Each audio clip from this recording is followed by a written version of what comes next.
This is the last of the videos for the Chinese mathematics module number 8. And this one is on the Chinese remainder theorem. So first we're going to read through the problem, and then I'm going to state the theorem, and then we're going to apply the theorem. So here we go. Let me go over to the document camera and read the problem to you. Okay, now first of all, the Chinese remainder theorem is a method for solving systems of congruence equations. And if you've had modern algebra, you have studied congruence equations and modular arithmetic. So you're going to get a quick introduction to it right here. Remember, this book was written over 2,000 years ago. Modular arithmetic, congruence equations, the theory of congruence equations, technically, maybe not technically, but mathematically didn't exist until Carl Gauss in the early 1800s.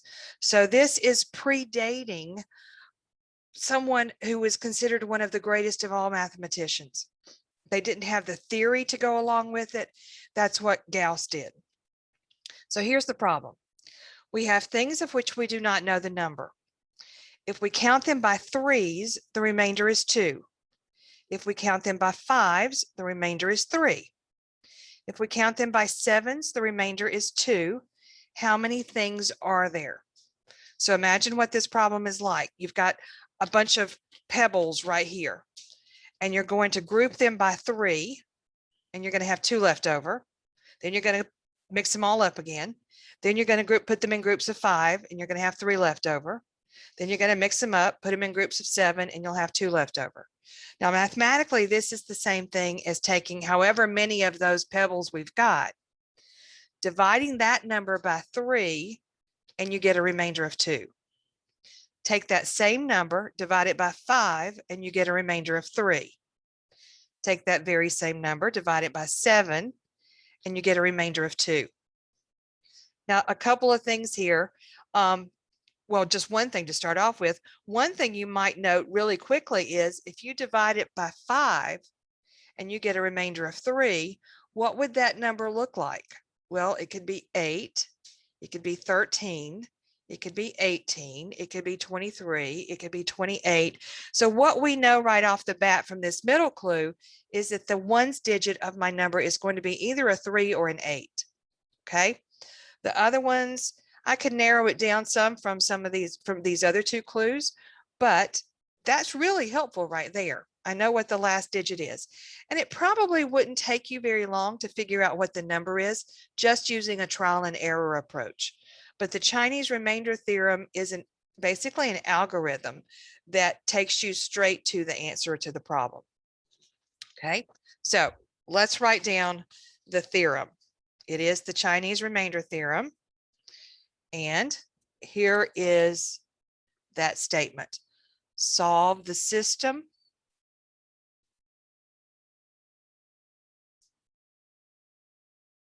of I is the number, I congruence equations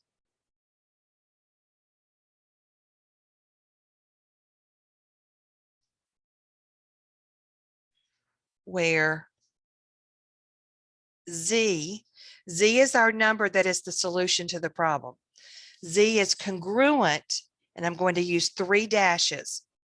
Equals in congruence theory would be 2 dashes is equal sign. Congruence theory introduces the 3 dashes for congruent. Not like the word congruent. No, we're not using the word congruent like we do in geometry. Z is congruent to C sub I mod B sub I. Okay, we're going to interpret all of this after I write down the theorem. We're going to interpret this into our problem by means of our problem. Okay, if each pair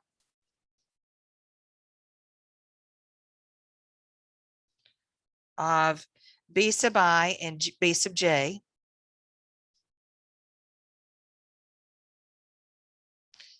is relatively prime,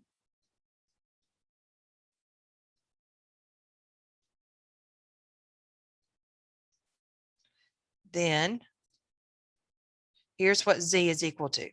Z is equal to the sum of from K equals 1 to I of this product, capital B sub K times X sub K times C sub K, and that's in mod capital B,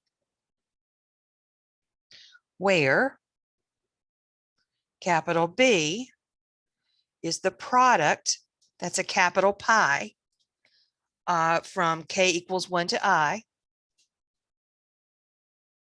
of B sub K, and capital B sub I is equal to capital B over little b sub I. And X sub I is a solution of this congruence equation. Capital B sub I, X sub I is congruent to 1 mod little b sub I.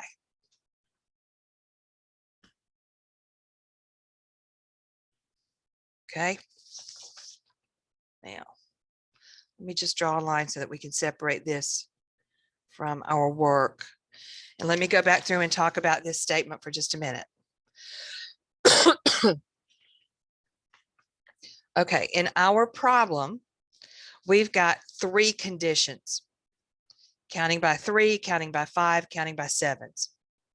So in our case, I is 3. Okay, we've got 3 conditions, so I is going to be equal to 3. And what we're going to do is work our way through this theorem, figuring out what capital B, little b, little x, and little c are. Okay, now the first thing we need to do is write down our system of congruence equations, and those come out of those 3 conditions. So the 3 conditions say that Z is equal to 3 times some number plus 2. Okay, it's a multiple of 3 with 2 left over. We also know that Z is 5 times some number, we'll call it little b, plus 3. And Z is 7C plus 2. I don't know what A, B, and C are. I'm just using this to represent what the problem tells me to do, what the problem is telling me. These are the conditions of the problem. Now, for each of these conditions, the corresponding congruence equation looks like this.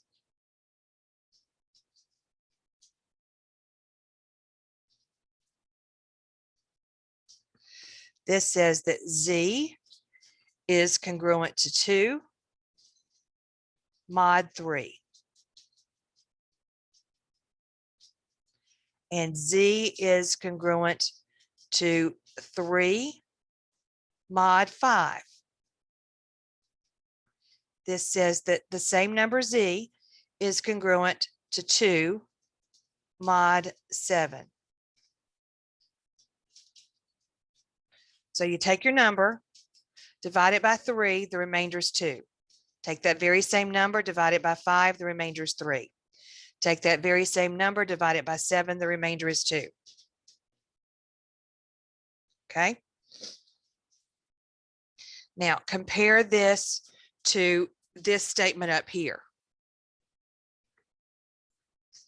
That means that Z is congruent to C sub I. So I know what my C's are right now. C sub 1 is 2. C sub 2 is 3. C sub 3 is 2. I need those for my formula. C is part of the formula that's going to help me figure out what Z is equal to. Okay, mod B sub I. Well, now I know what the little b sub I is. I know that little b sub 1 is 3. Little b sub 2 is 5. and little b sub 3 is 7. Okay, now let's work on this formula because we need to figure out what this, we need to fill in the numbers for this formula. Z is equal to a sum of 3 numbers multiplied together. K goes from 1 to 3. So we're going to have 3 triples of numbers multiplied together. I need to know what capital B sub K is. All right. Well, what is capital B? Capital B is the product from K equals 1 to 3 of my little b's. All right, well, my little b's are 3, 5, and 7.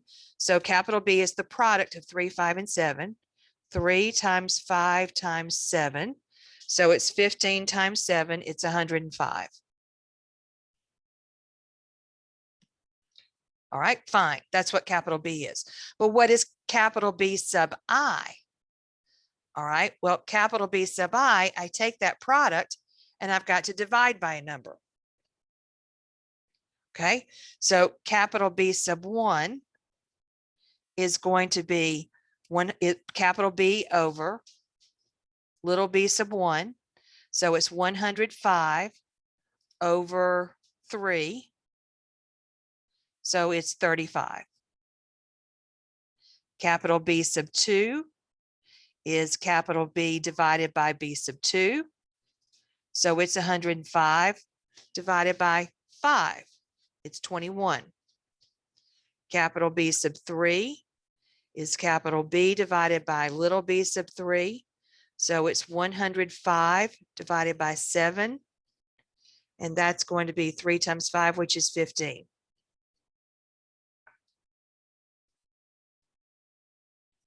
Okay, so in my formula for Z, I now have capital B sub 1, capital B sub 2, capital B sub 3. I've got little c sub 1, little c sub 2, little c sub 3. I need to figure out what the x's are. Okay.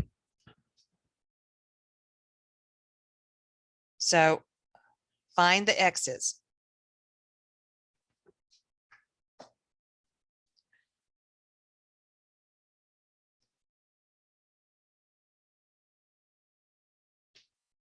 Find the x values, x sub 1, x sub 2, and x sub 3.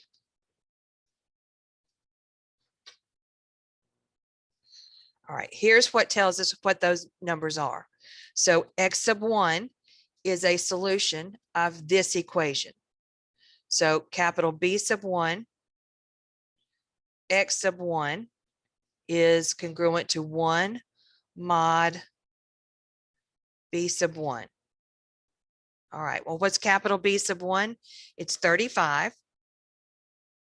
35 times x sub 1 is congruent to 1 mod, what's B sub 1? B sub 1 is 3. All right, well, 35 times x sub 1, those are just multiples of 35. So I'm looking for a multiple of 35 that when I divide it by 3, I get a remainder of 1. If x sub 1 is 1, 35 times 1 is 35, and 35 divided by 3 is 11 with a remainder of 2. That doesn't work. What about 2? 35 times 2 is 70, and 70 divided by 3 will go 23 with a remainder of 1. 70 is 1 more than 69, so this works. X sub 1 is equal to 2. Well, uh-oh, what happened?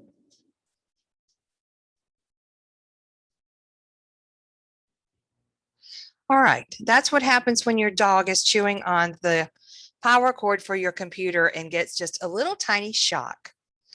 We'll see if that taught her not to do that anymore. Okay, back to our problem. So we figured out that x sub 1 must be 2.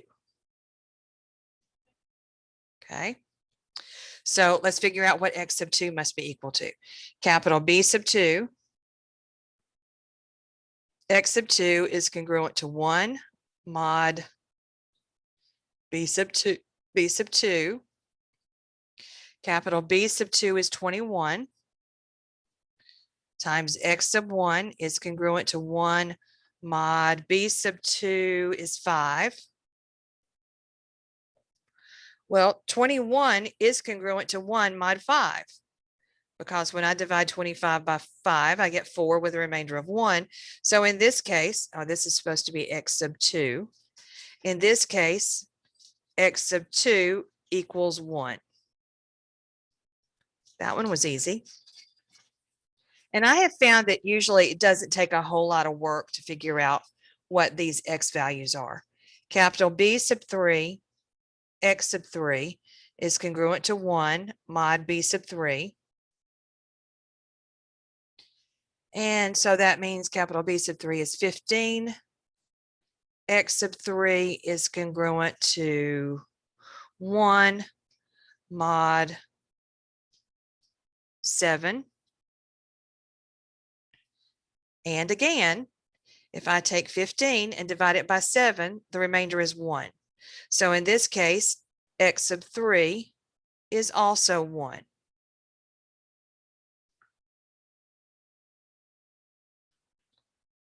All right, so let's go back up here to our formula and see what z is equal to.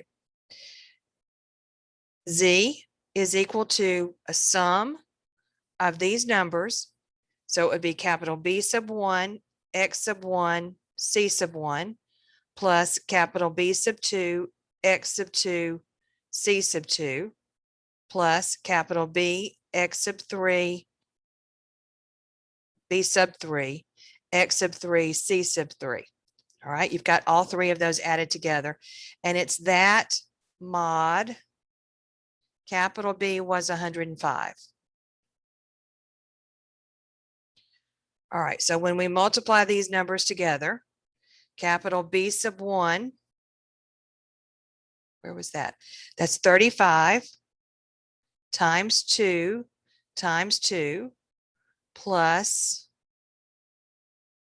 21 times 1 times 3 plus 15 times 1 times 7.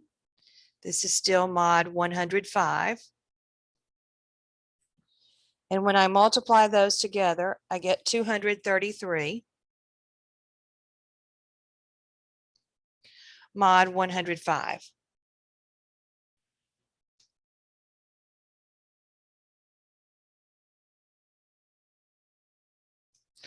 All right, so mod 105, if I divide 105 into that number, I get 210 with a remainder of 23. Let's see if 23 satisfies this. 23 divided by 3 is 7 with a remainder of 2. 23 divided by 5 is 4 with a remainder of 3. 23 divided by 7 is 3 with a remainder of 2. Yep, that works. In fact,